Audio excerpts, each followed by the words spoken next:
We were on our way back from church, from Bible study in the evening, and then my husband says, "Why do you think I don't love you anymore?"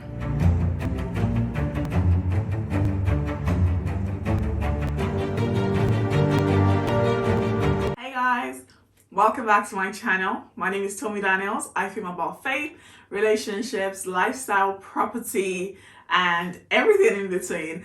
So there's definitely something for you here. If you're yet to subscribe, please subscribe to my channel. Click a like on this video, leave a comment in the comment section. Let me know that you're watching. I really do enjoy reading from you. Okay, in today's video, I'm going to be talking about a real life conversation that happened or that I had with my husband just a few days ago. And coincidentally, it just so happens that this conversation that we had is in February, which is the month of love. Obviously, when we think about February, a lot of people think about Valentine's and February 14 and stuff like that. So I think it's just a perfect video to bring out at this time where I know a lot of people are going to be thinking about love and going to be wondering about many things love related. All right, so if you want to know what I'll be talking about, it's quite an interesting conversation. Just make sure you keep watching. Okay, let's get into it. I was actually supposed to have this conversation with Shay, my husband, but unfortunately he's not home. I need to film this video. I've been trying to wait for him, but is busy with some really exciting stuff. Actually, I'll be sharing here probably next week, or just in coming weeks, so make sure you stick around for that. But yeah, he's not home, so I have to carry on and do this. So we were on our way back from church, from Bible study in the evening, and then my husband says, "Why do you think I don't love you anymore?" And I was like, "Where's that from?" But no, I knew where that question was from, and then immediately I went into like, "Oh no, I don't think you. It's not that I think you don't love me anymore." But blah blah blah. I was like, "Wait, like." You've not even given me a chance to ask the question. But before we get into the answers and the conversation we have that day, let me take you give you a bit of a backstory on maybe stuff that have been happening, or things that have been said, mostly from me and by me, that sort of led him to asking that question.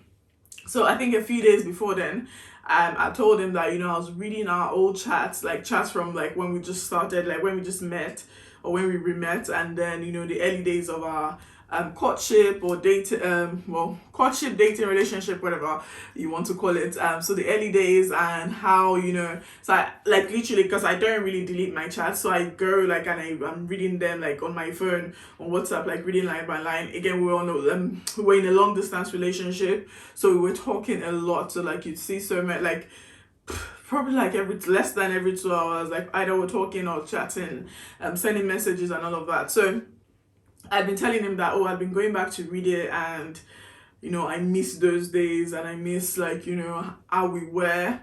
And also told him that there are a few, again, so this is just in all this space of like a few days. I'd also told him that I miss, like, or not miss, but like they're so like, I think he's a great guy and stuff, but like romantically there's some things that I want that I feel like I voice out every now and again, and I don't necessarily see it, and that it's just the small things, like it's the just touching me randomly, not even sexually, just randomly. Again, I'm assuming that you're of age watching this, obviously we're married, but like just maybe give me a cuddle here and there, a hug, a sweet word, a nice message. One of the main things that he used to do before was that he used to send me after we talk at night, so we'll talk all through the day, like either chat or like talk just a bit here and there, obviously because we're both working, but then at night we'll talk like for an extended time period, and then after we speak, then he'll send me like a message saying like he loves me, or it's quite good with words. So he had all of these lyrics, and then I used to look forward to it, and then but fast forward 5 years now, and I'm like, I don't really get those things anymore. Like I don't get the messages, and one of my love languages is words of affirmation. So I was like, And I told him, so part of this is part of the thing I told him, like, I don't get those things anymore. Or also like small stuff here and there, like, just pull me. This isn't just like privately, like, so when we're just by ourselves, then I like a bit of PDA, but I don't mind it. Even though I do get shy when he really gets to it. But like stuff like that. So I was like, so that was what led him to asking, why do you think I don't love you anymore? And then I said, oh no, it's not, I don't think that you don't love me. I don't doubt that. But it's just like, these are the things that I think are missing, and these are things that I would like. And I feel like I say it, but I don't, like, I ask you for it, or I say it and I don't necessarily see, the improvements. And then he talks about, like, he goes into like why that also, like, at the times that he was doing all these things, like, what are the things I used to do as well? And obviously that got me thinking as well. Then I realized that also, like, I used to cook a bit more, then serve him a bit more, then, and his love language is act of service. He likes people working as, so like stuff like that. So like serving him and doing stuff for him, like stuff like that. He likes it. He also likes words of affirmation, but he's big on acts of service, which is also why when he's showing love, like a default way for him to do that is to do, like, something that is serve. And apart from me, like, even just to people generally, like, you would, is happy to serve and help and do stuff like that, while I'm more like sending a message, oh, I love you, thank you so much for doing that and stuff like that. Like, that's my default. But obviously, knowing the whole point of love language is to know what love language the other person speaks. If you don't know about love languages, you can check out Gary Chapman's book. You can also take a test about it. So if you're a couple, take a test, find out what your love language is, what your partners, husbands, whatever love languages, so that you can speak their love language. Because the theory is that our default way to show love is the way we like to receive love, and that's not necessarily how the other party likes to receive love. So this is even in like family relationships, your friendships, stuff like that. So it's just it's good to know. So we had this long conversation, and he was talking about, like, what I was always also doing at the time and I don't do anymore. And I was like, yeah, I mean, yeah, I know I don't do it as much as I used to do anymore. And I was like, what can I keep doing for you? Like, as in, like, what exactly, like, do I do, or can I do to show you, or to speak your love language, to show you love in the way that you would understand it. And in the same way, I was also, asking for these things. And then, we got talking, and he was talking about, like, how, why I'm feeling the way I'm feeling. And we also, realized that probably also some of the shows I'll be watching, where, it's like romantic shows, or parts of it are is romantic, and you see them do stuff, and then I'm like, I actually sometimes, like, when we watch stuff together, I'm like, oh, look, like, why don't you do that? Or I like stuff like that. So it's and so I've been watching that. I'd also be taking in medication that probably was affecting my hormones and making me feel a little extra lovey-dovey. I think so, because I've taken it before, the medication, and it had the same effect.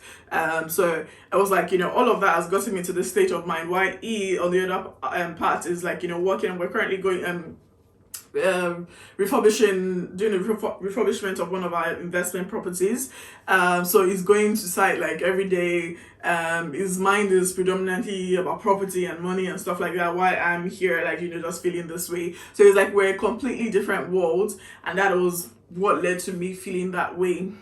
And then also I was like, I was telling him that I was feeling like, me going back to read my chat and sort of longing for those days. I was like, in a sense, it was good. It's good that it's my husband's chat I'm reading, and I'm not going to read like all that guy's chat. But at the same time, I was like, it's probably not great, because why should I sort of be longing for the past when it's something I should still be able to have now, and even have it better now? I mean, to be honest, when I was reading our chat, I was like, it seemed a bit obsessive, like the way we were with each other. Like, it was a bit much. Right, but anyway, that was we spoke about it. And then, because funny enough, like, we're having this conversation on February 1st, it was a Wednesday, just a few days ago, and then I came up with the brilliant idea. It was a light bulb moment, and I was like, and I'm gonna put you on it so you can get on it as well. And it was like, we're challenging each other to do something intentional for the other party. for every day of this month. And I'm like, it's perfect, it's February, like, you know, everybody's talking about love, and that was February 1st anyway. So I was like, oh, we'll start today, we'll start tonight. So do at least one thing, like speak the other person's love language in at least one way that day. So I think I can't remember what I did for the first day. What did I do? I think I helped clear his bedside table.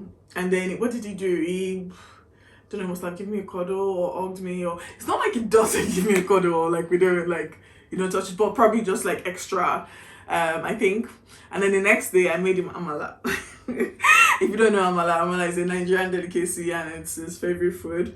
And I made him, I served him, and he loved it. And then he sent me a message saying how much he loved it and thank you. So again, that was his own way. What did I do? The next day is what did I do? I'm just giving you ideas of things that you can do, but again, this will be different from like person to person. The next day I helped him prepare for a recording that I was going for, like, so I helped him get a few, like, in another change of clothes and stuff. So I helped him, like, you know, get a suitcase, put them in there, and just like sort of helped him organize it. And I also so I arranged the suitcase like the night before, and then I also put a note there saying I loved him, and I'm proud of him, I'm proud of what he's doing, like the project he's working on, and I'm really proud of it, and you know, just prayed for him as well. And yeah, and I put the note in one of the clothes. So I kept on asking him, like, so the next day, he saw it the next day, I kept on asking him, have you changed it, have you checked it?